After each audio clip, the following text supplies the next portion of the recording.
И несколько слов о нашем дорогом, уважаемом спикере Кристоф Моньё, президент ICF Франция 2016-2017, коуч уровня PCC ICF. У Кристофа богатейший опыт в бизнесе, поскольку он на протяжении 20 лет работал на рынках капитала, а также он в прошлом член правления французского филиала Международного инвестиционного банка. И в 2010 году Кристоф стал оказывать услуги коучинга руководителем высшего звена. Кристоф, очень интересный факт о Кристофе. Кристоф родился в франко-немецкой семье, и Кристоф владеет 4 языками. Великолепно, конечно, немецким, французским, английским, а также, как он написал, немножко турецким. Ну и тема выступления Кристофа – как продавать executive-коучинг и устанавливать свои цены. И, коллеги, для тех, кто присоединился к нам впервые в этой комнате сегодня, конечно же, мы приветствуем вас в рамках открытия Международной недели коучинга. И для тех, кто еще не знает, что для нас переводит, хочу отдельно представить переводчика Ксения Росина, профессиональный коуч, член Бюро переводов Российского отделения Международной федерации коучинга. Ксения, огромное вам спасибо за вашу работу сегодня. Thank you. Olga, I had thought about giving you some advices and trying to think what makes a coach a successful coach in order to be able to sell your business and make money. And then I thought, okay, if I give my advices, it might not be the best thing to do, since I have no idea about the Russian market and about what can be your concern or even your cultural environment. Mm-hmm. So I thought about first asking you about what are your burning questions. Mm-hmm. Okay, if I can translate that far, and it will make people think about questions. Я думала о том, что, ну вот хорошо, я расскажу о своем опыте, у меня его много, мне есть чем поделиться, но потом я подумал, но это же только мой опыт, я абсолютно не имею никакого представления о том, что происходит на рынке executive-коучинга, коучинга руководителей в России. Поэтому, если у вас какие-то есть конкретные вопросы, пожалуйста, задавайте. Я все равно буду рассказывать о том, что я знаю, но всем будет полезнее, если вы будете участвовать. Right? Thank you. If you have some questions, I'm happy to listen first, and then I will ask you. I will offer you an exercise to help you. Make a step forward, and then a few exchange after on the exercise, and then maybe we can go into what works for us in France. Если у вас есть вопросы, сейчас уже задавайте, я их выслушаю, дам конкретные ответы, потом мы поделаем небольшое упражнение интерактивное, а потом я расскажу, что происходит на рынке экзекутив-коучинга во Франции. So, does anyone have a question to start with? Есть у кого-то вопросы? Well, I'll start. Я начну, у меня есть вопрос. Может быть, это вдохновит других. My question is it different? Executive coaching, is it different from normal coaching? I don't know. Is there any other approach to those executives? Но мой вопрос в том, executive coaching, он вообще отличается ли от коучинга простых смертных? Есть ли там какой-то другой подход? Как-то по-другому в комнату входить, я не знаю, что-то делать другое? Okay. Но это мой вопрос. Может быть, у кого-то еще есть? I will maybe note all the questions and then give you a few answers after. Are there any other questions? Есть у кого-то еще вопросы? Потому что Кристофу было бы удобнее записать все, и ответить последовательно на все. Наиболее такие типичные, часто встречающиеся запросы именно в executive coaching. What are the most often themes or topics for executive coaching? What do they want to be coached in? Okay. Спасибо. Спасибо. Часто ли бизнес-коучинг перерастает в лайф-коучинг? Как это происходит? Спасибо. Добрый день. Okay, another question is, how often does executive coaching transfers to life coaching? And if so, how often it does and how it happens? Okay. Okay. Any other questions? Еще вопрос? Да, Ксень, на что должен настроиться коуч, если у нас была изначально тема по ценообразованию, да? На какой внутренний настрой коуча должен быть, когда он продает коучинг? Since pricing is the main topic, what should coach be aware of? What should we tune in ourselves to sell executive coaching or sell coaching to executives? Okay. Еще? Можно я? Да. У меня такой вопрос. Как руководитель, особенно высшего звена, реагирует на вопросы, про эмоции, да? Что вы чувствуете, например, в данный момент? И на вопросы про кто. Кто вы там, кем себя ощущаете, и так далее. Спасибо. How do executives respond to questions about emotions? What do they feel? Who they are? All the emotional things we want to reach in them. Okay. I will start with this, and maybe some other question will raise. So, is executive coaching different than other approaches, and how often executive coaching transfer to life coaching? I think both are quite connected. Executive coaching is not, for me, in my opinion, something different in the approach than life coaching. Executive coaching, по мнению Кристофа, не очень отличается от лайф-коучинга. Okay. But the difference between executive coaching and life coaching lies in the fact that there is an additional element in the coaching process, which is the company. Подходы общие, но дополнительный элемент, который появляется в executive коучинге, это компания, организация.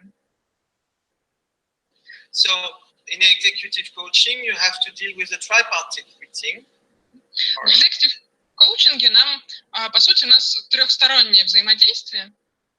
So a tripartite contract, which is a discussion to align the goals of the company with the goals of the individual. Нам нужно привести в соответствие цели компании с целями человека. But coaching is more a question of the right posture. We don't know, and the only thing we know is that we don't know. And an executive coach is just someone who is able to deal with this tripartite condition and with the system in mind. И понятно, что мы как коучи, не знаем ответов.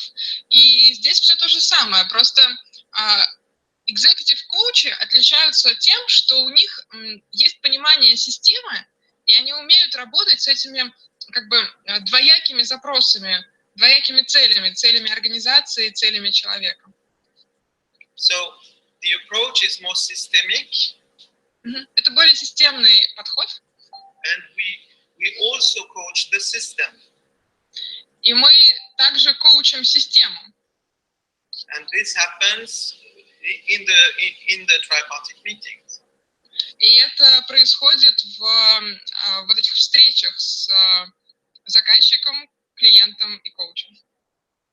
But as well as for every life coaching or executive coaching, we deal with the intention and the values of the person, of the company. We set the goals, the result indicators. We look at the future vision and the vision of the person on his future and the company. Но остальное все то же самое. Мы что в лайф-коучинге, что в экзекутив-коучинге работаем с целями, задачами, ценностями человека, с его будущим, с его установками и так далее. And we deal also with the relationship and with the action plan. И мы также работаем с его отношениями и с планом действий. And we do systemic reflection. So we look at all the parallel processes that are involved. И мы работаем с системной рефлексией. Мы смотрим на то, какие процессы еще присутствуют в жизни человека. Но это вот про бизнес как раз. Мы смотрим, что еще у него есть. This is why it is very important for an executive coach to have the legitimacy of a former career in the business. Поэтому очень важно экзекутив-коучу иметь какую-то карьеру, которой можно доверять, значимый опыт в бизнесе, понимание бизнеса. This brings the coach a legitimacy which is internal.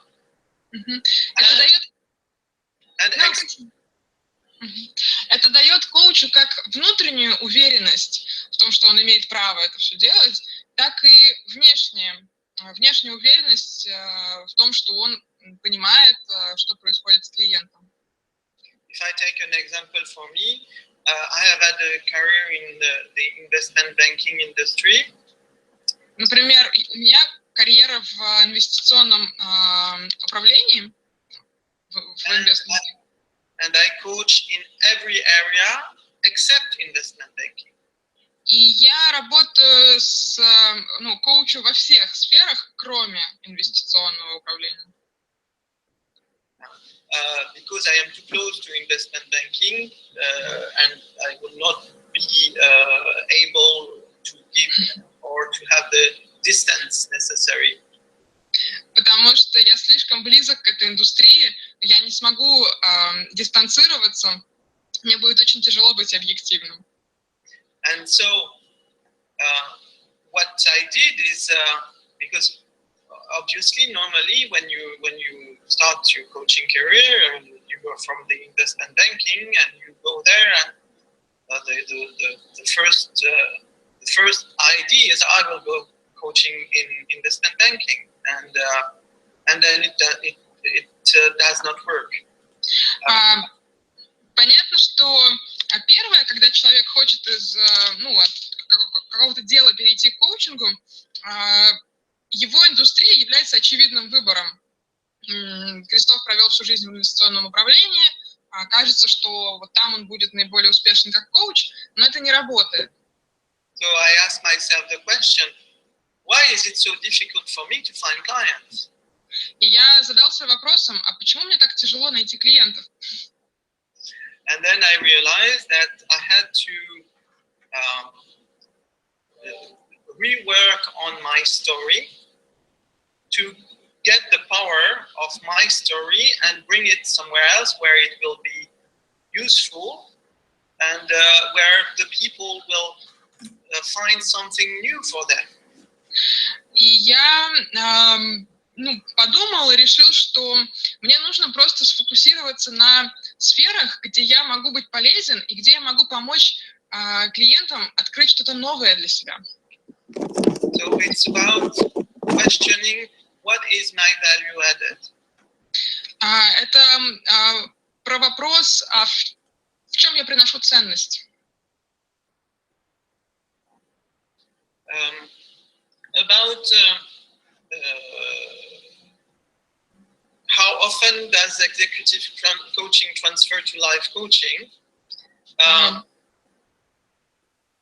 По поводу, как часто executive-коучинг перерастает в life-коучинг.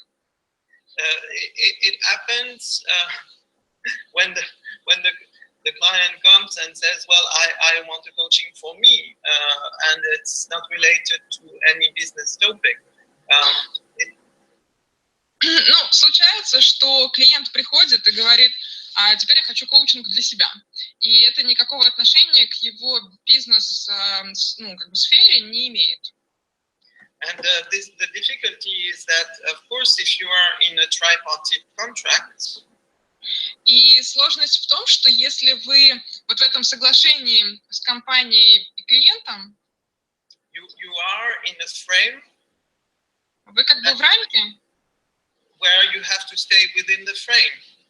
И вы должны оставаться в этой рамке. And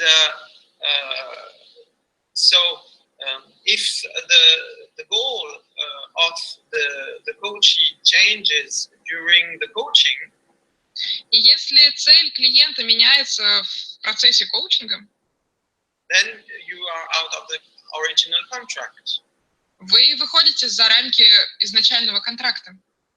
And you have to come back to the original contract. So you have to interrupt the coaching. Вам нужно вернуться к изначальному контракту, и вам нужно прервать, по сути, прервать коучинг. So the difference between executive coaching and life coaching is about the tripartite contract. Вот, но ключевое в executive-коучинге, что есть вот это трехстороннее соглашение.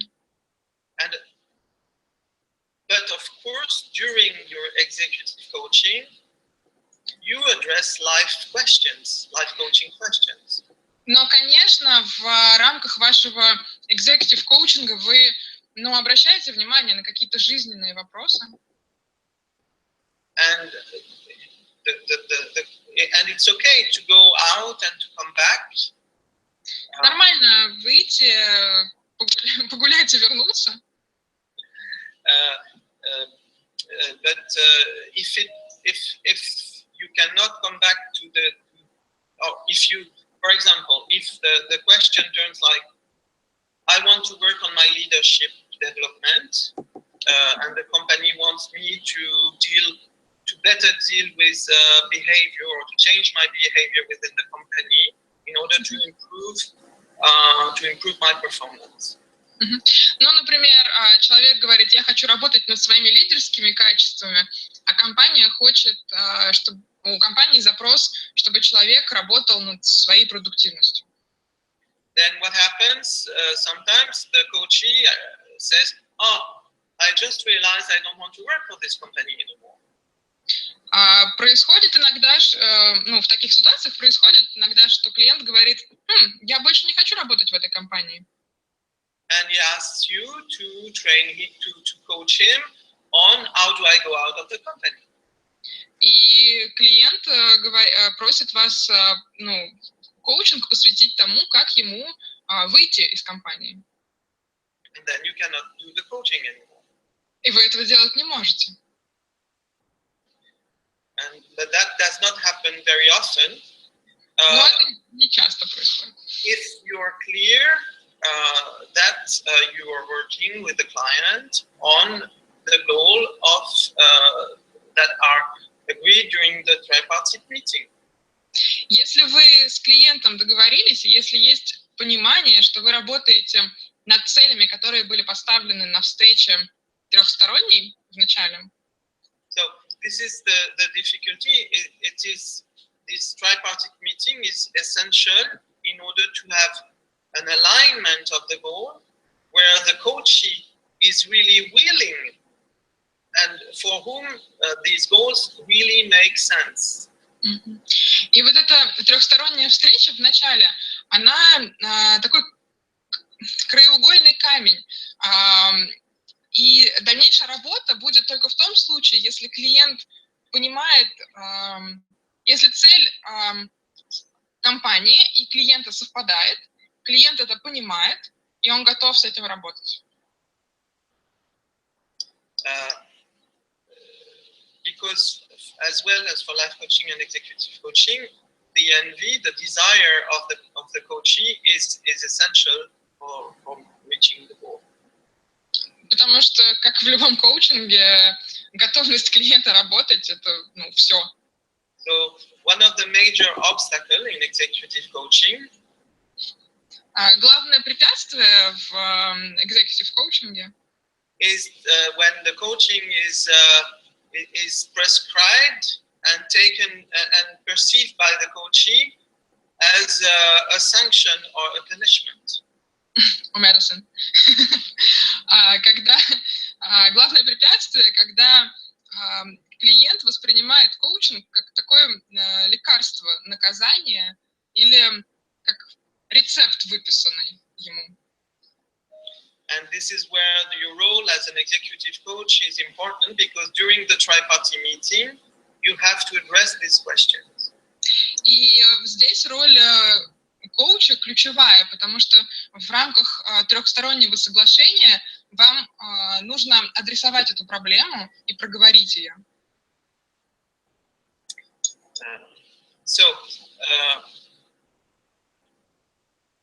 It's all about the person. Это все о человеке. It's same as life coaching. То есть так же, как и в лайф-коучинге. But with this dimension on the top of it. Но еще с надстройкой в виде компании. And so it does not, to answer the question, how often does executive coaching transfer to life coaching? I would say either never or always. Поэтому, отвечая на вопрос, как часто коучинг, executive коучинг переходит в life коучинг, либо никогда, либо всегда. Because you're much more global. In executive coaching, you also deal with the private life of the executive. You also deal with his relation to work, with his relation to his family, with his relation to its goals, its personal goals and stakes. So it's always, I would say. Потому что вы всегда в executive коучинге затрагиваете и личную жизнь клиента, его взаимоотношения, как бы его вот личное, и в этом смысле это всегда лайф-коучинг. Now to the question, did I answer your question? Наталья, ответили на вопрос? Мы вам. Да, спасибо большое. Yes, thank you so much. So now about the most topic in executive coaching. Да, часто встречающиеся темы в executive coaching. That's a good question. Хороший вопрос. It's very often about behavioral issues. Часто о поведении, каких-то проблемах, связанных с поведением, видимым поведением.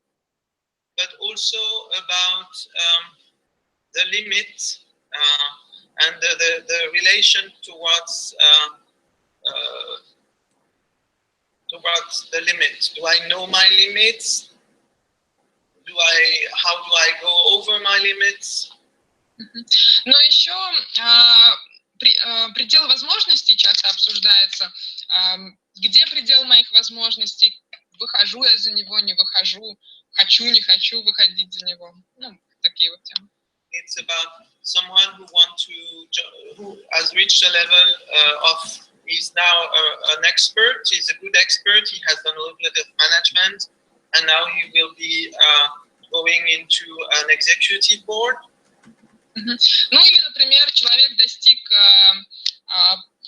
профессиональной экспертизы, Он потрясающий эксперт, теперь ему предстоит новый шаг, он становится членом управления, новые какие-то вещи для него.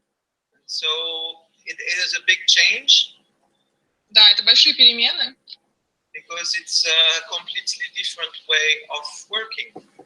потому что это совсем другая работа. And so we call that maybe sometimes leadership development. Иногда мы это называем развитие лидерских качеств, But it's more about developing their self-confidence and their confidence in the others. но это больше про развитие их уверенности в себе и уверенности в других. And the ability to create better connections and leave the ego fight.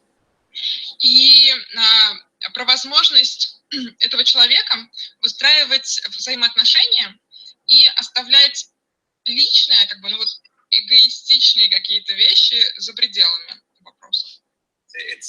They have been sometimes managers and experts have been during their whole life in competition with others. Часто руководители, пока вот они растут, на протяжении всей своей карьеры, они в соревновании с коллегами. And they have to let go with competition. А в executive руководители, они должны оставить это соревнование. It's also about how do I stop doing things and make other people do them instead. Но еще executive-коучинг может быть про то, как мне перестать делать вещи и поручать другим делать эти вещи. But it can be also to work on the enthusiasm that you have people who have reached a level where they succeeded with enthusiasm and strength and a lot of energy, and then they need to go to the next level, and and their enthusiasm will not be sufficient anymore in order to help them not to kill themselves on the job. Да, позитивный очень момент. Иногда это про то, что человеку хватило энергии дойти до определенного уровня, от него среда требует больше сейчас других качеств, и не факт, что ему хватит сил не выброситься из окна теперь со всем этим давлением. And I think if I have to summarize in one sentence what is executive coaching, as you see, there are many, many different ways. They arrive all with their own specificity. Если можно одним предложением сказать, потому что вы уже видите, что очень много тем, у каждого руководителя своя специфика. And in order to reach the next level, they need to extend their competencies and learn really how to do things differently. And you never know, they are all different, so they will have to change something. Если общий какой-то знаменатель подвести, то все они уже умеют многое, им всем нужно что-то поменять, и никто из них не знает, что именно им нужно поменять. И в этом и задача, как бы, понять, в чем должно произойти изменение, потому что задачи, которые стоят перед ними, совершенно другие. And so there is that brings me to the next question: is how do executive question respond to about question on emotion? И как раз это подводит к следующему вопросу, как экзеки, руководители, воспринимают личные вопросы про эмоции. So, since they are all different, поскольку они все разные, they all respond differently. Все отвечают по-разному. We have to work there with what I call homeostasis. I don't know if you are familiar with this concept. Not really. Okay. Every system you try to change Но у Кристофа подход такой, что любую систему, которую вы хотите изменить, is trying not to change. Любая система, которую вы хотите изменить, будет сопротивляться.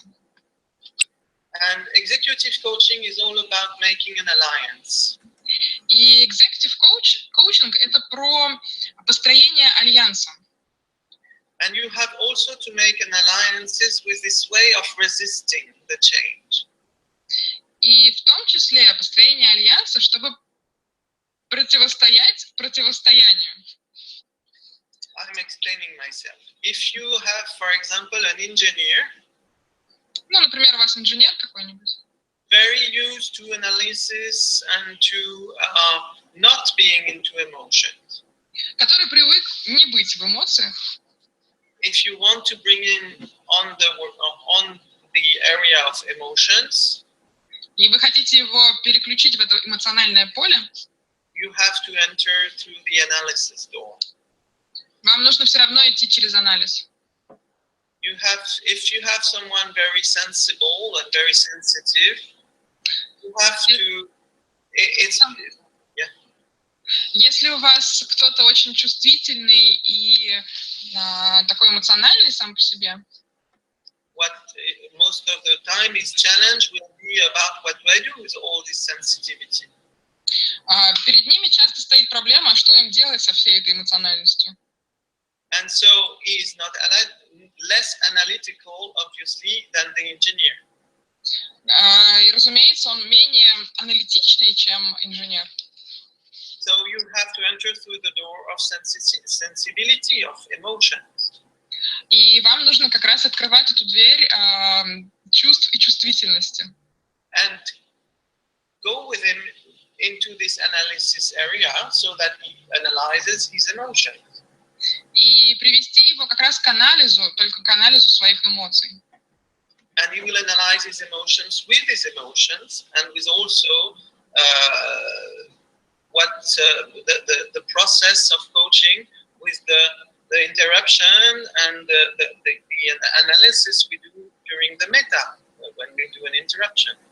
Ну и ему как раз нужно будет научиться анализировать свои эмоции и работать с ними через вот эти, через прерывание и по сути вот через коучинговые инструменты. So it's really all about listening and making an alliance with them where they are and starting where they are to bring them somewhere else where they want to go.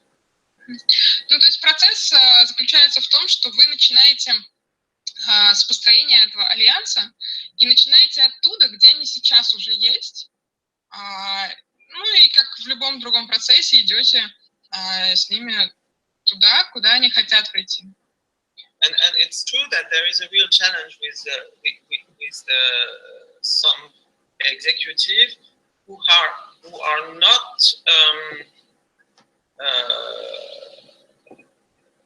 who will tell you, oh no, emotions, it's about therapy, I don't want to go there. Действительно, бывает так, что руководитель говорит, эмоции это все про терапию, нам как бы не надо туда. And it's a difficult. You have to be very patient, in fact, because they will go there.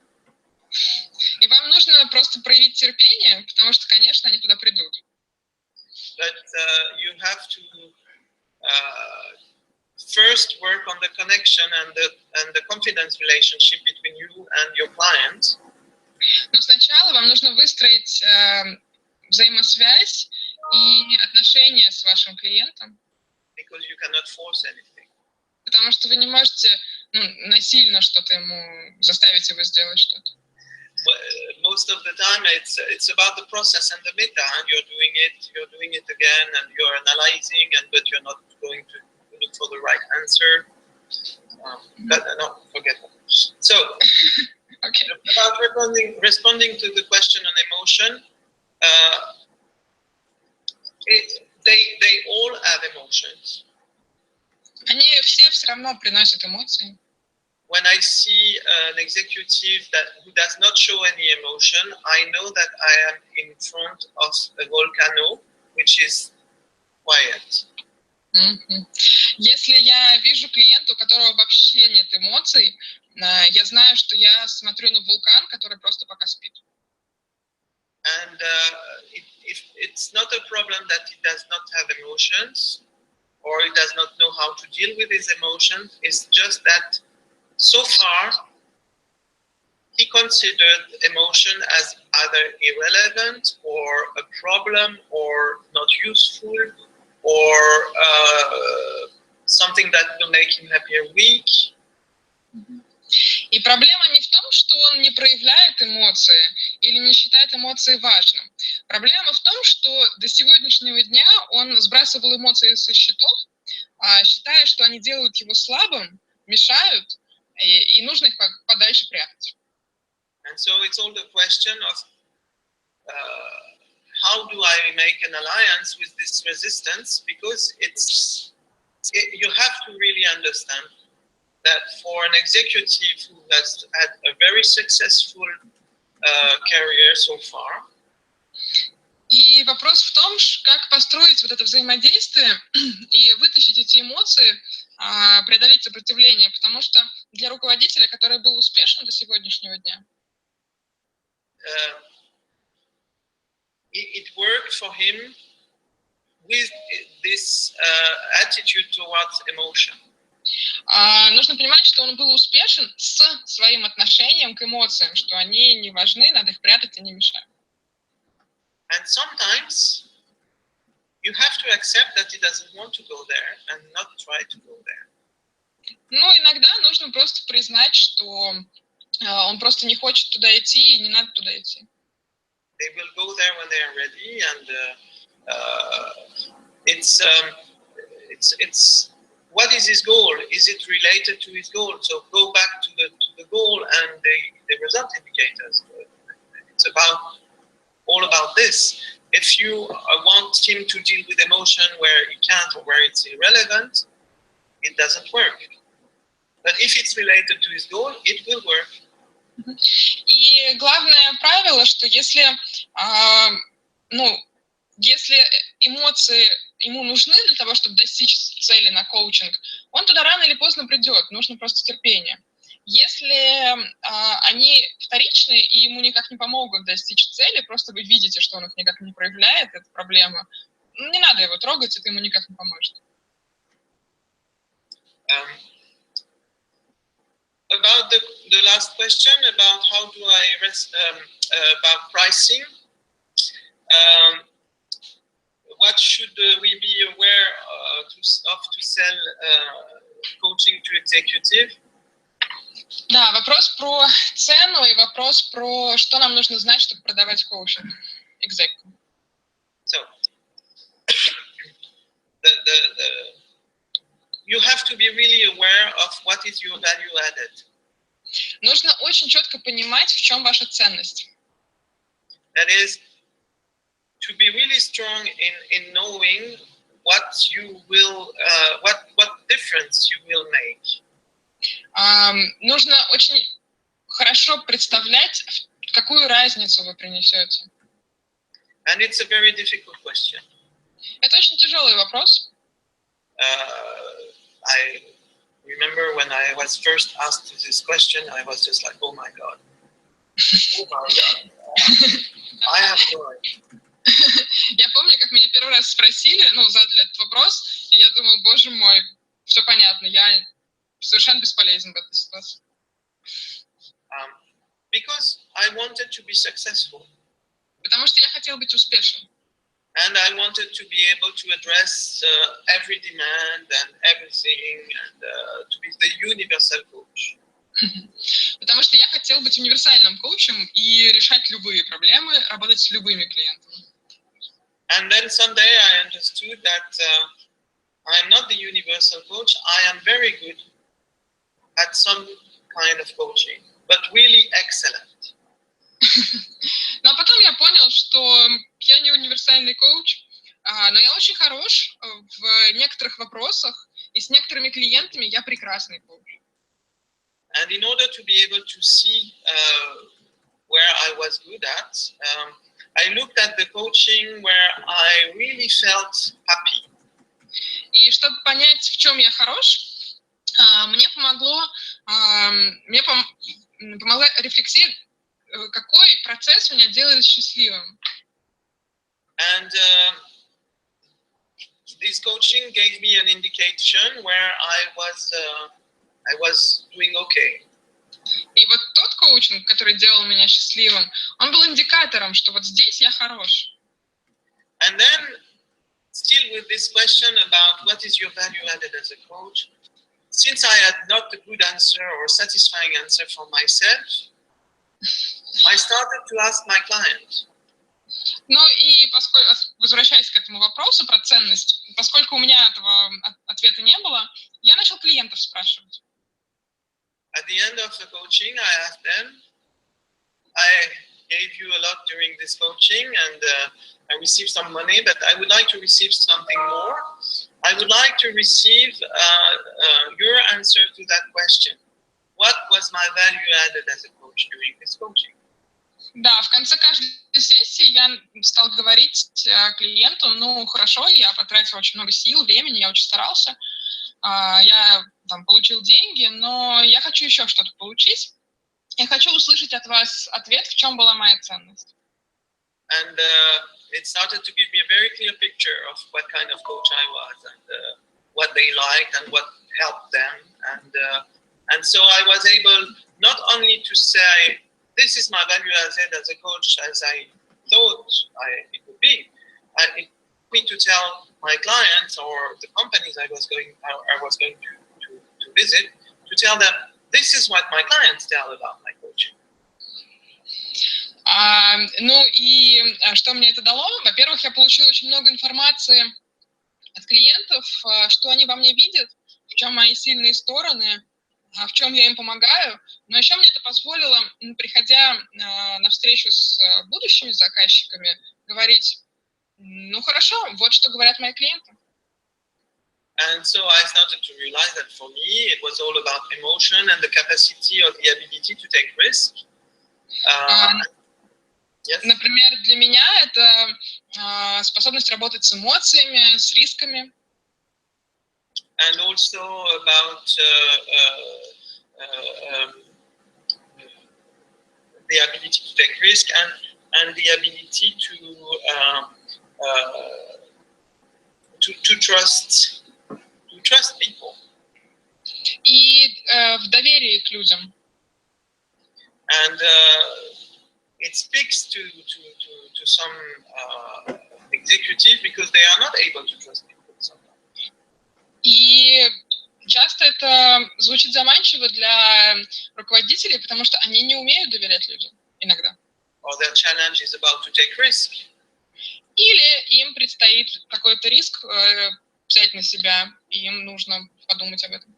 The risk to do differently, the risk to imagine that maybe the way we work now is not going to work anymore in 1-2 years and we have to anticipate and change. Ну, например, риск изменений или риск того, что ему нужно принимать сейчас решение, пока он не готов или не знает, к чему они приведут. And also I use a negative way of saying things. If you want someone to help you on organization, don't come to me. Но если, например, клиент хочет, чтобы ему кто-то помог в вопросах организации, к Кристофу не надо приходить. You've noticed it because I was even late during the 2-hour call today. So. Но Кристоф пошутил, что, видите, даже опоздал немножко на встречу. So I really work on my strengths and tell them these are my strengths, and I'm sure of it. I know. И я стараюсь фокусироваться на сильных сторонах и говорить, вот мои сильные стороны. Я знаю их. And since you're working with people who know, because all executives, they know better than you. They know better. They need to have someone in front of them who knows. И поскольку руководителям важно видеть перед собой человека, который знает, они все знают, что им нужно, и они просто выбирают того, кто знает. So in order to be chosen as an executive coach, during your meetings with the company and even your first meeting with the leader sometimes, you have to be everything but coach. И поэтому на встречах с заказчиком, на первой встрече с компанией, вы должны быть всем, но не коучем. If they got these strengths in front of them, then they feel more comfortable, they feel more confident, they feel safe, and so they choose you, and then you can start to be the coach. Да, суть в том, что вы на встрече, на первой встрече, когда вас выбирают, вы сам с собой являетесь, клиент видит в вас то, что ему нужно, ну, если ему это нужно, он видит эти качества, которые он ищет, и он начинает доверять, а потом вы уже включаетесь как коуч. So, since it was a very counter-intuitive for me because I was a coach, I wanted to be a coach, I had to be trained and I had to be supervised on being a leader in front of a leader. Но для меня это на самом деле было не очевидно, и поскольку я хотел быть коучем все-таки прежде всего, мне пришлось научиться, прям пройти тренинг, как быть лидером перед лидером. And during this elaboration for me, I decided that I was going to join the board of ICF in order to be able to develop more in this posture of a leader. И вот тут пришлось присоединиться к члену правлению ICF, чтобы еще больше развить в себе эти лидерские качества, быть лидером в какой-то ипостаси. And I knew I was there when I was elected chairman of the board. И я понял, что я развил в себе лидерские качества и добился нужного результата, когда меня выбрали президентом. So, and then I had the story also to tell them, I understand what you're going through because I'm going through exactly the same thing.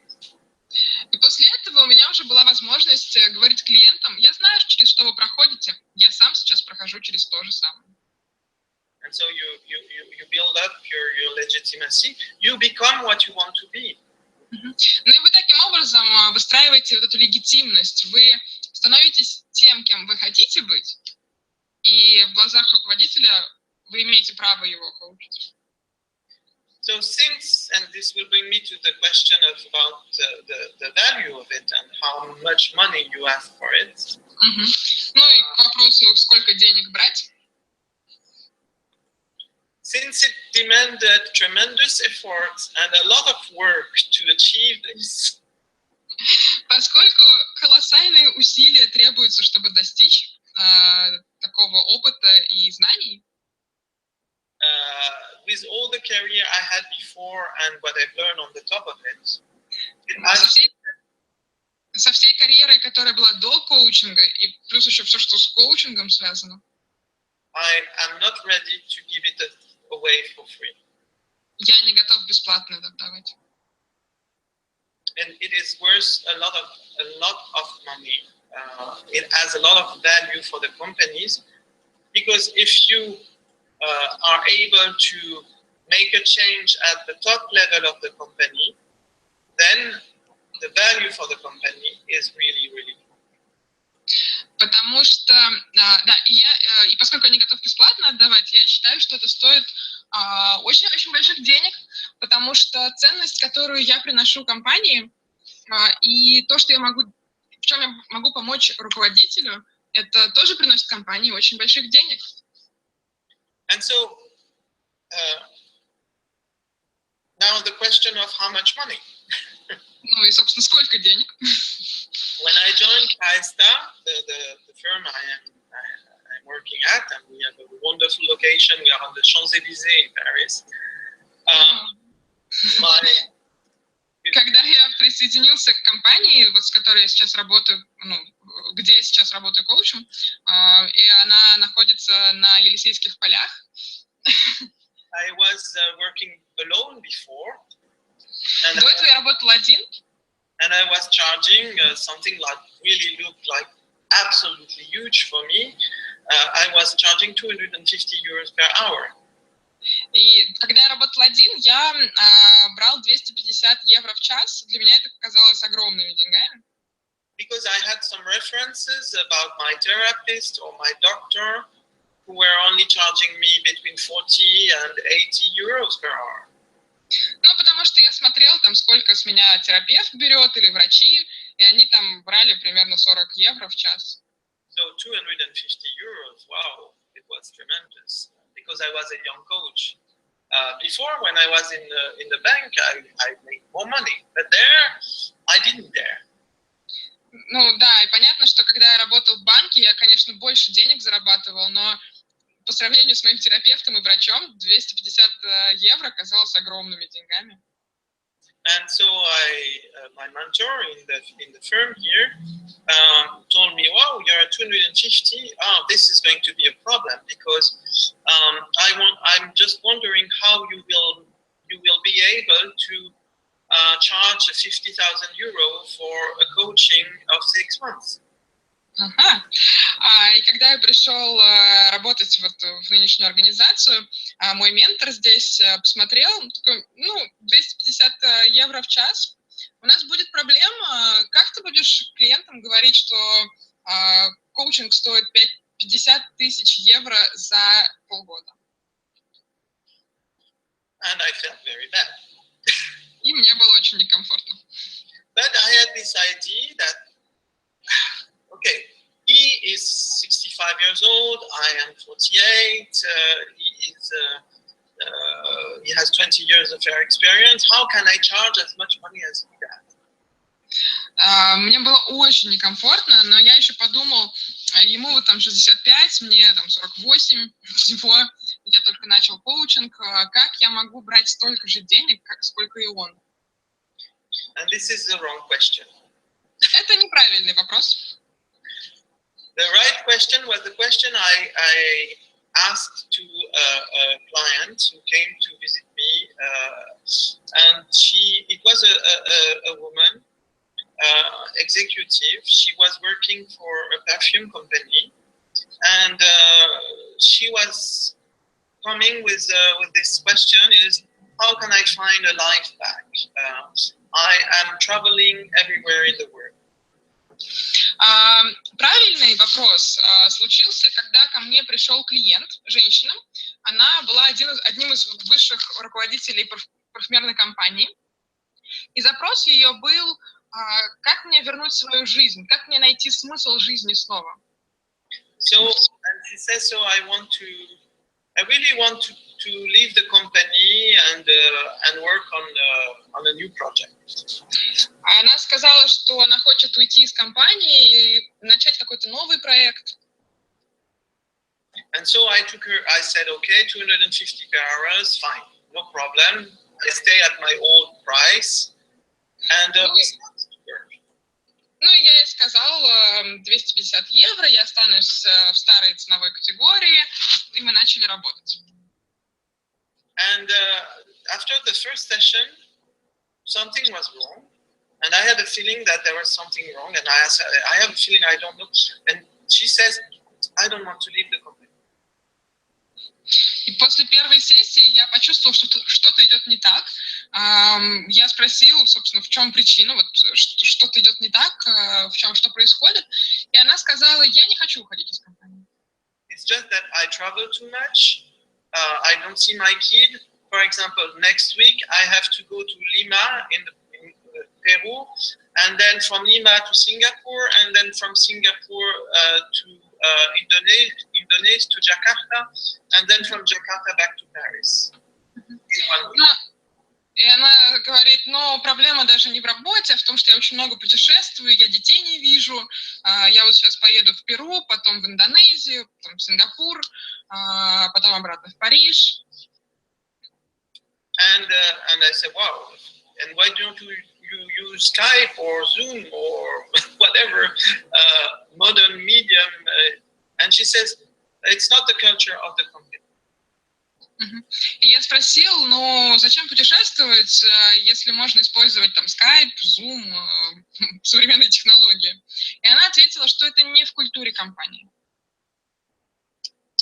And I said, okay, so for the coaching, it's a business coaching, it's an executive coaching, it's not a life coaching. So if you want to stay in the company, the benefits will be for the company if you achieve your goals. Ну, и я сказала, хорошо, если ты хочешь остаться в компании, то это уже не лайф-коучинг, это уже бизнес-коучинг. И бенефициаром, так сказать, пользу получит компания, а не только ты. And is it okay if then we change the contract to a contract with the company? Насколько комфортно будет, если мы поменяем соглашение, и это будет соглашение с компанией? And she said, yes, of course, I would be very happy with that, and we decided to do that. Ну, она сказала, да, конечно, это будет замечательно. В общем, на то мы решили. And so I asked her, well, now we have to talk about the price, because the price of coaching for an individual is not the same as the price of coaching for a company. And she said, of course.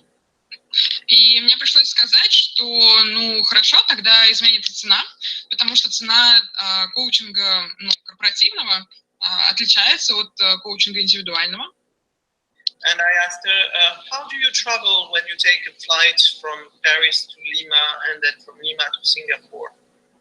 И я спросила, как ты вот билет берешь, какой это билет вот, до Лимы, а потом в Сингапур?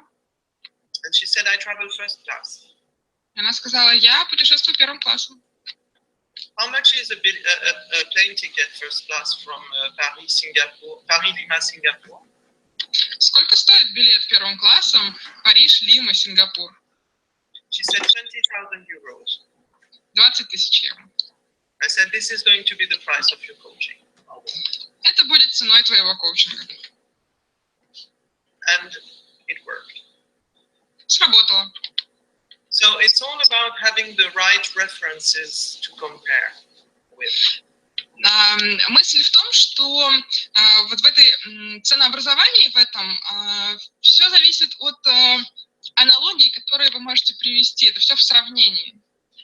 And also about being able to listen and being able to understand what the value of your coaching will be. Because what was important here is that if I help her not to travel as much as she does, there will be more value for the company. They will spend much less money in travel together.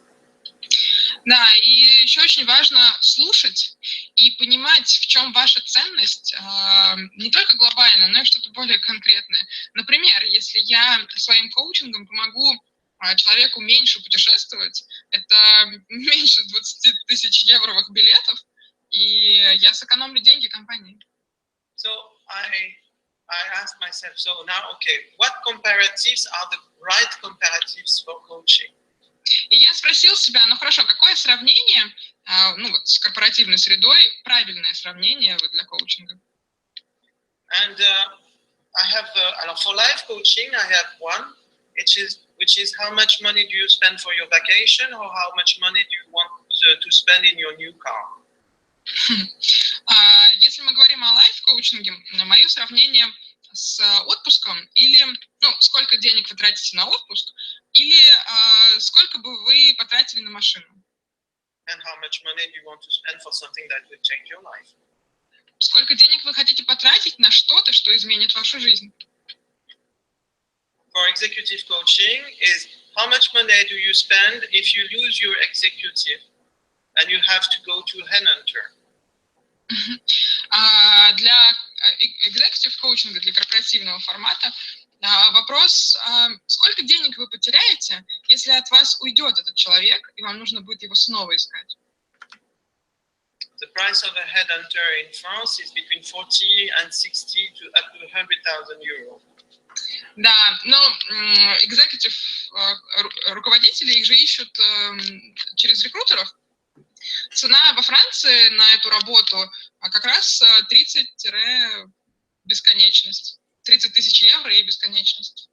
And I assure you that executive and HR managers are completely able to understand what you're talking about.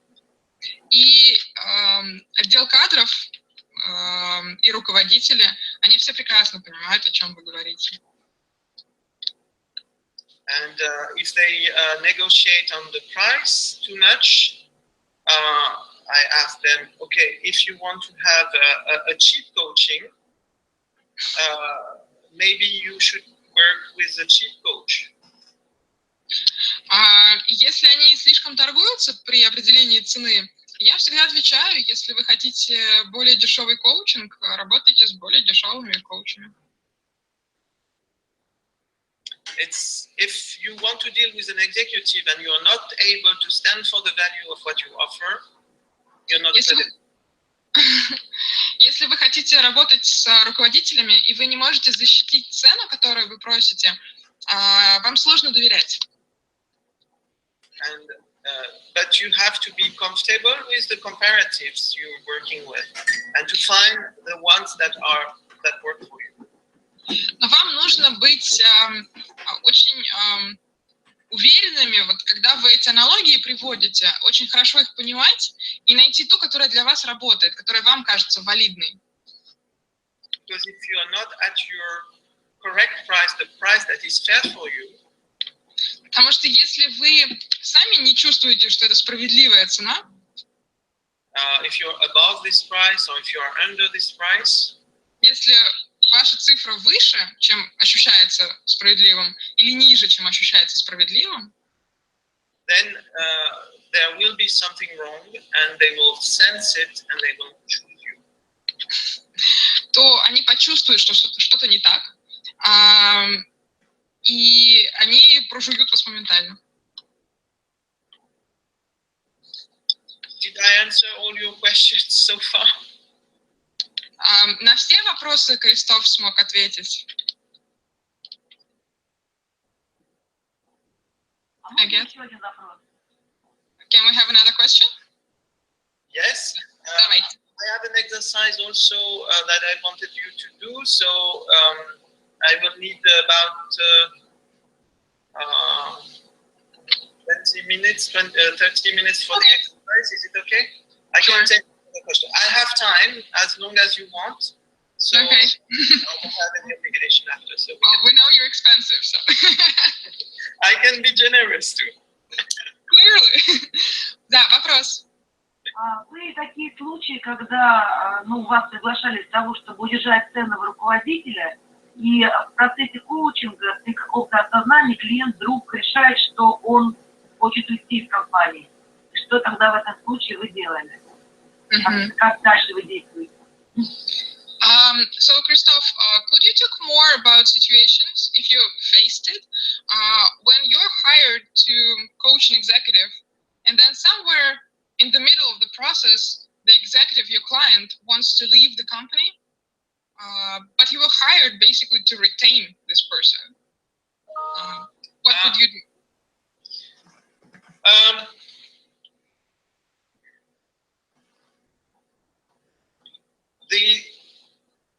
If you're hired to retain someone, then you're hired for the wrong question. Если вас наняли, вот как вы сказали, чтобы кто-то остался, как-то, да, то это не очень правильный вопрос изначально. You're an instrument of the system to make someone accept something that he doesn't really want. Вас как бы делают инструментом для того, чтобы сманипулировать человеком, заставить его делать то, что он не очень хочет. Coaching is about developing talent, or about developing performance, or about developing yourself. It's not about making you accept to stay where you don't belong or where you want. But it doesn't happen. Может быть, я неправильно выразилась, не в смысле вас наняли, чтобы он остался, а просто это ценный сотрудник, и за него готова компания платить, вот в этом смысле. В процессе коучинга, что-то осознает, и вдруг он решает. But what if you were hired not to retain, but, I don't know, just to develop his skills, and then somewhere in the middle? Alors, this is exactly why the tripartite meeting is there. Но для этого нужна начальная встреча на троих. And it's very important to be clear on the goals of the coaching with the coachee and with the company for the tripartite. И очень важно быть абсолютно прозрачным по поводу целей коучинга и процесса, как с клиентом, так и с компанией. The fact that the goal of the coaching changes in the course of the coaching Тот факт, что цель коучинга меняется в процессе коучинга, does not allow you to carry on the coaching anymore. не дает вам продолжать этот коучинг. And you have to call or ask your coachee. The way I do it is it happened to me 2 times, and I then asked my coachee. We are not aligned on the goals anymore between the goals of my client, the company, and between your goal. I cannot carry on the coaching. What do you want to do? Что я делаю? У меня 2 раза была такая ситуация. Вот во второй раз точно. Я клиенту сказал, что его цели больше не соответствуют целям компании, о которых мы договорились на первоначальной встрече. Я больше не могу продолжать, конкретно в данный момент. Что вы хотите, чтобы я сделал? And then, if he doesn't want to go back to the company to tell them, you have to go back to the company to tell them you cannot carry on the coaching. И если он не хочет говорить компании, то вы должны сказать компании, потому что у вас с ними тоже соглашение. And of course, there is a risk that the company might not be very happy that the coach has changed his mind,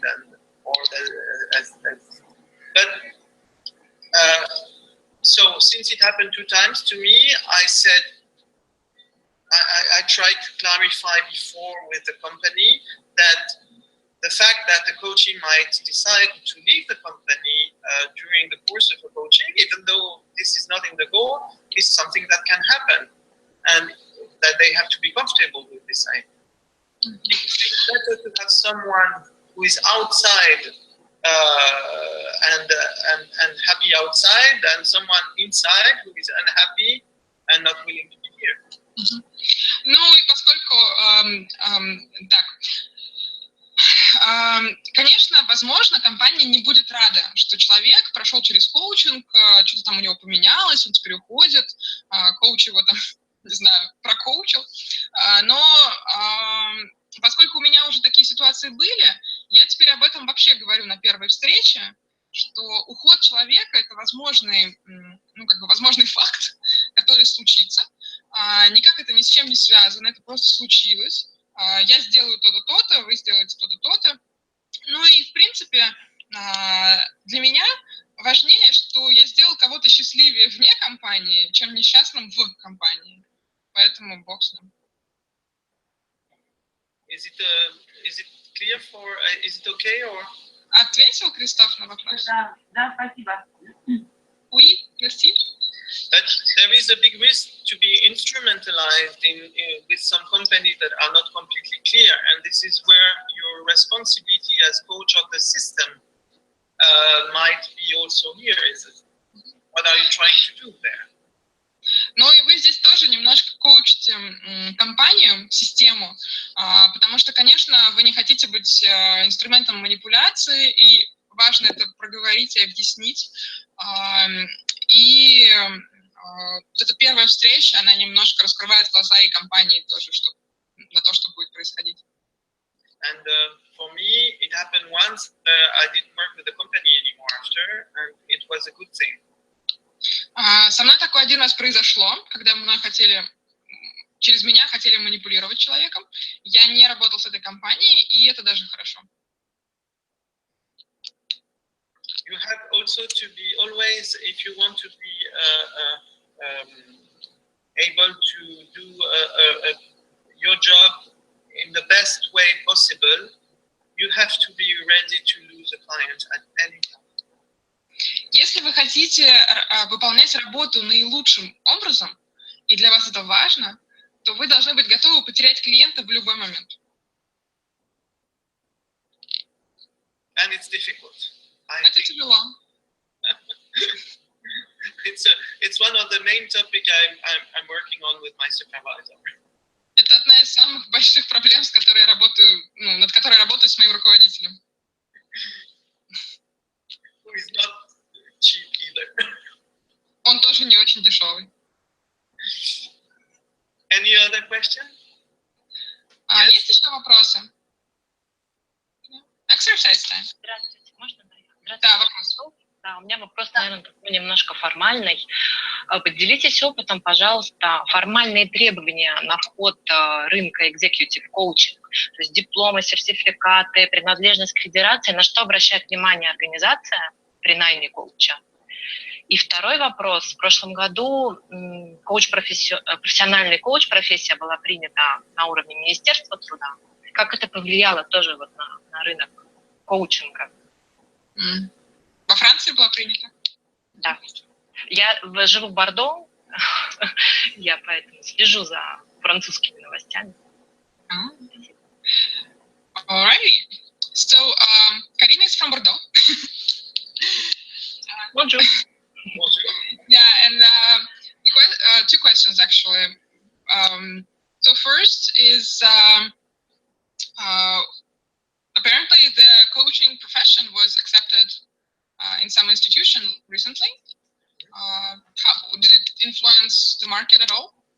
And the second question is, when companies select a coach, how much do they look at credentials, certifications, all these abbreviations after your name? So how important is that? In France, it's getting more and more important, but we have a market that we are not yet in a mature market, but ICF we have been doing a lot of work to promote the value of BCC, ACC, MCC of the credential. Yes?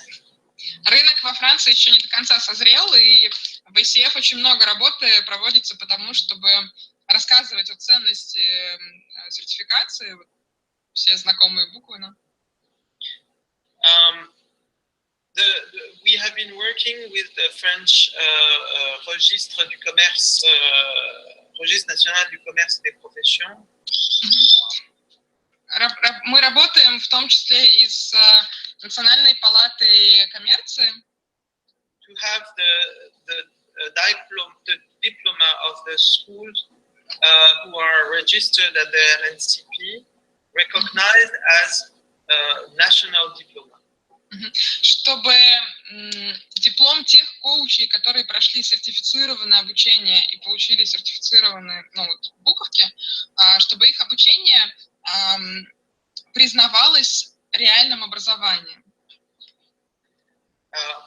So, in France, we have about 1,000 coaches at ICF. Во Франции примерно 1000 коучей и членов ICF. And we are not very far from 50% of credentialed coaches. И недалеко мы ушли от того, чтобы достичь, половина из них практически сертифицирована. So all these 50%, so 500 coaches, то есть 500 коучей, they speak about how important it is to be in a professionalization path. Они все говорят о том, насколько важно быть сертифицированным на своем карьерном пути. And it's a momentum. We have started ICF France as is 15 years old. ICF во Франции 15 лет. And so it's a very slow but unstoppable movement. Это очень медленный, но это непрерывный процесс. So it's the challenge for each coach who has a PCC or an ACC credential or an MCC credential is to speak about it, to make the client aware about how important it is to be even to be member of ICF, and to give at the beginning of the coaching. I give the link to the ethic code, and I give the email address where they can complain if I am not in the ethical. Задача, которая стоит перед аккредитованными сертифицированными коучами, это рассказывать о важности сертификации, о том, что это значит, в том числе и перед клиентами вот это все рассказывать. И, например, то, что Кристоф делает, когда он общается с клиентом, он дает ссылку на сайт ICF, на кодекс этики, кодекс поведения коуча, и дает электронный адрес, куда клиент может написать, если, по его мнению, что-то в действиях Кристофа там выпадает из прочитанного текста. And we have about 2 to 3 complaints per year at ICF France. Да, ну и вот ICF Франции получает 2-3 жалобы в год. And I have a lot of people calling me about coaches who are doing wrong things and asking me, he did this and this, and when I see they are not in the ICF list, I said, I'm sorry, but there's nothing I can do. И часто мне звонят люди, жалуются на коучей, и я смотрю, они говорят, то-то сделал, и я смотрю, этот коуч не член ICF, и в этом случае я говорю, он не член ICF, и я ничего не могу сделать.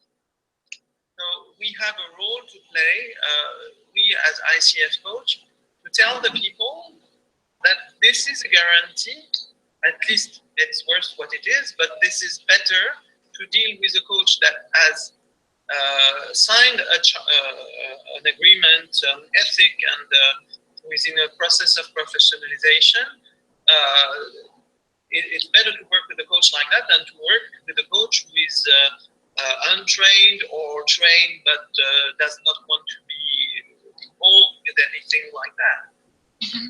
Ну и вот наша роль, в том числе, роль всех членов ICF, в том числе и рассказывать клиентам о том, что уж лучше работать, может быть, с более дорогим коучем, который член ICF, может быть, он еще не сертифицирован, может быть, он только на пути, чем работать с коучем, который вообще непонятно, где учился, или, может быть, понятно, где учился, но не хочет следовать кодексу и поэтому не стал членом ICF. We are all ambassadors of our profession. Мы все послы нашей профессии. All right. Thank you.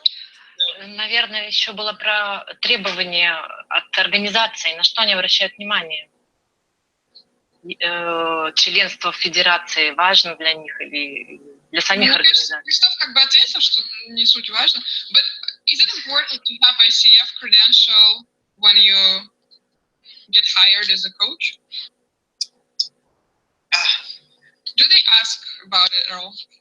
Yes, more and more. And in France, we have had 3 companies recently, Peugeot, Renault, and SNCF, the big companies who have internal coaches who came to us, ICF, and to ask us to help them to have their internal coaches credentialed. Ну да, на самом деле все чаще и чаще, то есть там работа не зря проводится, все чаще и чаще спрашивают, и, например, 3 компании во Франции, Peugeot, Renault и NCF, у которых есть внутренние коучи, члены ICF. What I can add on that is the path of being credentialed is a path that you find difficult and absolutely terrible when you are not credentialed. Once you are credentialed, you forget about how difficult it was. But it was really helpful, and it's something that really, something happens when you do it. It changes. Ну и, конечно, очень тяжело получить сертификацию, и путь этот сложен, но это все забывается, когда вы получаете, собственно, сертификацию, и это стоит того. Это меняет многое и влияет на ваш профессионализм и на взаимоотношения. There is a question from the audience, but I think you might have said something about it, but just in case. How often does issues of ethic complaints occur in executive coaching? And we're interested in issues that are resolved with ICF or third parties. We have an ethical committee. As I said, we have 1 or 2, maybe sometimes 3 complaints every year. But there are more issues like someone is using it says he's a BCC, but he doesn't have renewed his ICF credential, or a stupid question like that. For ethical questions that occur or that happen during the coaching, it's mostly, I have ethical dilemmas sometimes during my coaching, and I deal with that with my supervisor. Отвечая на вопросы аудитории, часто ли вопросы этического характера возникают, которые потом решаются с помощью ICF и третьих сторон, во Франции. Кристоф упомянул, что 2-3 раза в год приходит по электронной почте жалоба какая-то. Часто это какие-то глупые вопросы, типа человек использует членство ICF, но он его не продлил, мы недовольны. Но более глубокие этические вопросы, какие-то дилеммы, Кристоф, например, обсуждает со своим супервизором. Поэтому вот. For example, a company where you're the only coach and you coach everybody. Но в компании, где вы там единственный коуч и всех коучите, there is an ethical dilemma because you are in the system, you belong to the system. Есть всегда этическая дилемма, потому что вы наняты системой, принадлежите системе. So somehow it's your duty to bring another coach in the system or 2 other coaches in the system. И это, каким-то образом, это все-таки обязанность ваша привлечь еще коучей в эту систему, непредвзятых коучей. Because you cannot do your job as well as if you were really external. Потому что вы не можете сделать, по мнению Кристофа, свою работу как внутренний коуч так же эффективно, как внешний коуч. And this is also one of the justification of why you're paid so much. И это тоже одна из причин, почему внешние коучи так дороги. Потому что, есть мнение, что они более эффективны в своей непредвзятости. Because if you don't pay your coach enough so that they have to take a lot of coaching and take everything and never share anything, they sometimes become part of the system, and this is manipulation. Потому что если коуч на зарплате, например, то вообще непонятно там с конфиденциальностью, но еще он должен набрать много-много-много сессий, чтобы оправдать себя, и тогда вообще непонятно, куда уходит его энергия, там, раскрывает он, не раскрывает, и все становится как-то размыто. The good thing is that ICF, we don't have many ethical issues that are brought up to the top anymore, or not anymore, but we don't have it, because all ICF coaches are really aware about ethical issues. И в ICF Франции у нас нет каких-то этических прям проблем, на самом деле проблем, потому что сертифицированным коучам ICF или там членам ICF, все-таки важно не допускать этой ситуации, и они знают, что не надо допускать. We have much more often people calling you about non-ICF coaches. Чаще нам звонят по поводу не членов ICF. And this happens quite a lot. И да, это постоянно происходит. For ICF, concerning ICF coaches, not that much. Но по поводу членов ICF не особо. All right. I don't know, I think we have only 2 minutes. Okay, so I will not do the exercise unless you want to take 20 more minutes, but I can give you the questions that you might answer. If you want to do it in the meantime, or if you want to do it later, I will give you a few questions to help you to leverage on your coaching in the future. There are areas where you have these three questions. About the first area is about you as an individual, about your personality, your value, identity. Я дам вам сейчас несколько вопросов, на которые вы можете сейчас там поотвечать или там, в свободное, так сказать, время. Could you please repeat what the first? No, the first area where you will answer the question is about you as an individual. Первая группа вопросов про вас, ну, как индивидуальных, ну, как вас как личности. So personality, value, identity. Ваша личность, ваши ценности, ваша идентификация. The second area in which you will answer the questions is about your environment. Your what? Your environment. Вторая группа вопросов по поводу вашей среды, что вокруг вас происходит. Where you work, how it looks like, and the professional area. Где вы работаете, что вокруг вас вообще, профессиональное развитие. And the third one is about the others, family, friends, colleagues, surrounding. И третье про других людей в вашей жизни, семья, коллеги, друзья, что угодно. So, the idea is to ask yourself a question. So we are today in 2017, and I will ask you the question about 2020. Вопрос про вас в 2022 году. Через 5 лет. All right? Okay. So my first question is in 2022, for you in those three areas, what has not changed? Первый вопрос. В 2022 году по каждой из зон личная, среда и окружение. Что изменится?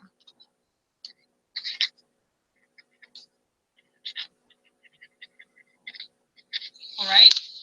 Okay. The second question is in 2022, in those three areas, what has changed for sure, inevitably?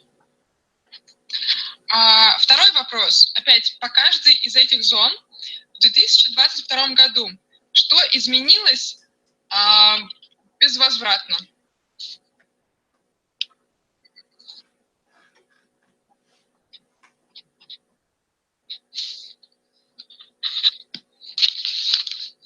The third question is about, in those three areas, what is absolutely not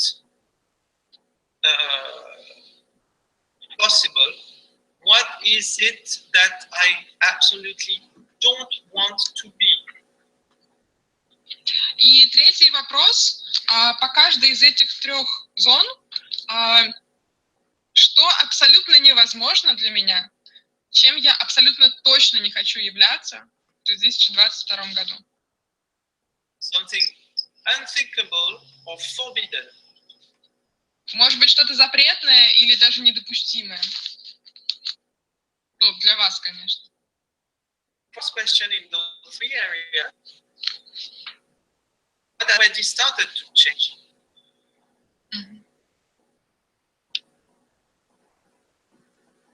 Did you hear me? Hello? Oh, hi. I think you're breaking down a little bit.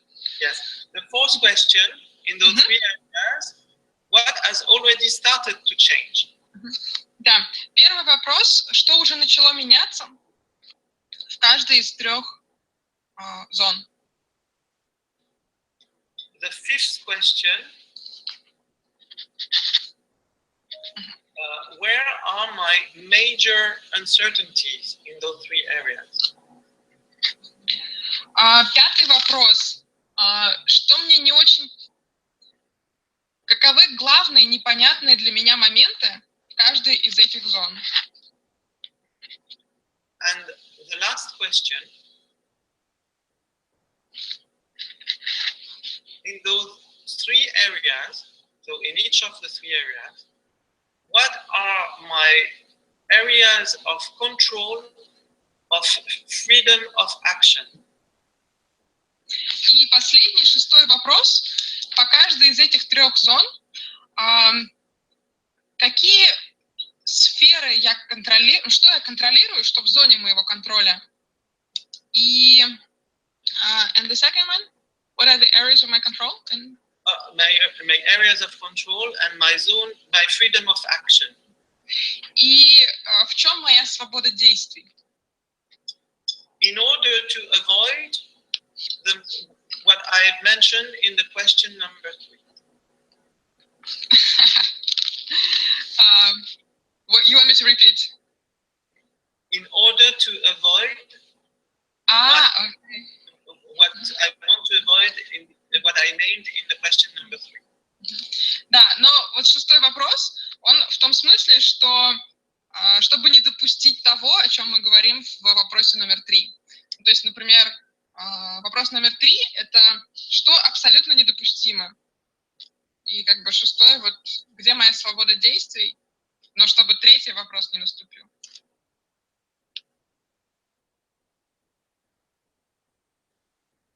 Right? Right. So I don't know if you have time to answer all these questions, but I don't know, I'll ask the audience. Коллеги, а вы хотите доделать это упражнение или вы хотите подумать наедине с собой?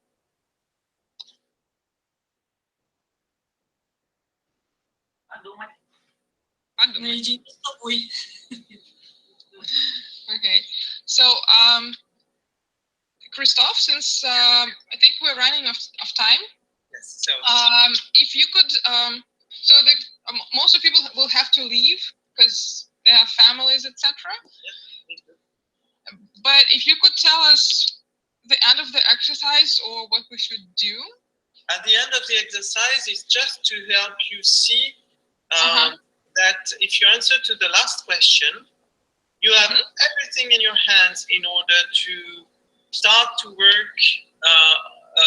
It's possible to avoid the worst, and it's even easy to avoid the worst. As if you do the exercise well, you know exactly what you have to do or not to do if you want to avoid what you fear. Ну и в итоге, если вы хорошо подумаете над этими вопросами, хорошо сделаете упражнение, вы поймете, чего вам нужно избегать и что вам нужно делать для того, чтобы добиться там желаемого результата. So it can be a very powerful exercise, trust me. И если сделанное качественно, это будет очень ценное упражнение. It was a pleasure speaking to you. If I have, for me, I would be happy to hear one word. If you go out with one thing, one word from each of you, in order to just evaluate if I met your expectations. All right.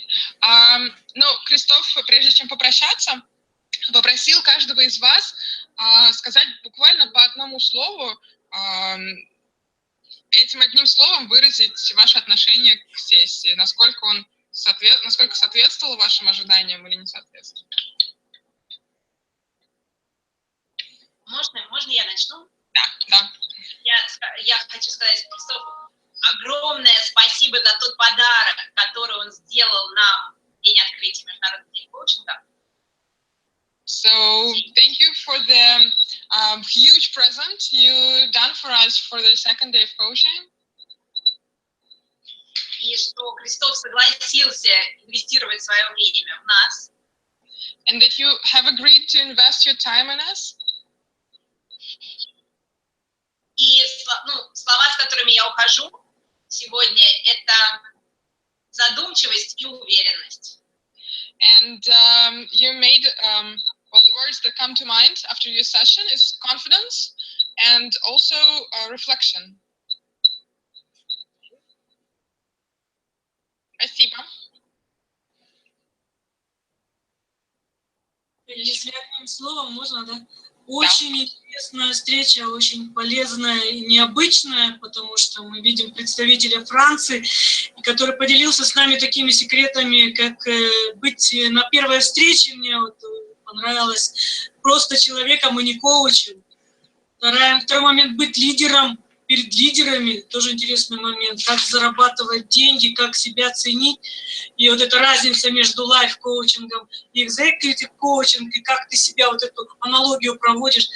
Большое спасибо, очень интересно. И задание за задание спасибо, буду думать. So thank you for a lot of topics that you have raised, actually. First, how to be confident and how to have this first meeting. That analogy that you made, it helps tremendously with pricing, how to compare your hour to something else business spend on. And in general, how to conduct executive coaching. What is there, the fact that you raised the curtain, so to say, it's very helpful and very inspiring. Thank you. Спасибо. Thank you. Спасибо большое. Еще кто-то? Можно я 2 слова скажу? Да. Огромное спасибо, очень было информативно и полезно, и особенно мне было полезно про ценообразование. Очень мотивирует и укрепляет самооценку. Спасибо за это большое. Yeah, so thank you for information about pricing. It was very valuable, I think, to many of us, actually, and it motivates a lot. So thank you. Thank you. Спасибо. Да, огромное спасибо, мотивирующее, вдохновляющее и додающее уверенность. Спасибо. Yeah, and thank you for building confidence in us, and I think we're all gonna go and sell executive coaching. But no, really, thank you for building this confidence that we didn't have and weren't sure, and thank you for motivating us. I think that you have to be aware of something. In the coming years, with the changes that are in front of us, we need more people. We need more executive coach. We need more coaches, because the challenge in front of us is tremendous. And I'm very happy to see people motivated and interested like you are. Ну, то, что Кристоф хочет сказать, им очень важно, что так много мотивированных людей, и нам действительно, ну, нам в смысле ICF и Кристофу, нужны executive-коучи, их должно быть больше, они должны быть качественные, поэтому очень хорошо, что у вас проснулся энтузиазм и уверенность, о которой вы говорите. Это очень важно. Ну, дерзайте. Удачи. Right. Окей. Есть еще кто-то? Well, if nobody wants to add anything, I think we can leave it there. Yeah. Well, thank you. It was a pleasure to translate you. And for me too, it was a lot of things you said where I was just barely managing to write them down, because they're very useful and definitely will help me grow. Thank you so much. Thank you for inviting me. I was very, very touched and very happy to be there, to be here with you today. And it was the first in my life that it was translated. So thank you very much for making it so easy for me. Thank you. Thank you. I'm glad it was easy. I know it's not that easy for you, but still I'm happy that you felt it. So. I wish you all the best and good luck in your path. It's a wonderful adventure, and the future will be bright thanks to people like you. Thank you. Коллеги, спасибо вам большое от Кристофа. будущее выглядит очень приятным благодаря тому, что у нас так много профессиональных и радостных, хороших людей. Удачи, опять-таки, от Кристофа в наших начинаниях. И он очень рад, что эта сессия была полезной. Thank you, Кристоф. Au revoir. Au revoir. Comment dire en russe? How do you say in Russian? До свидания. До свидания. Goodbye.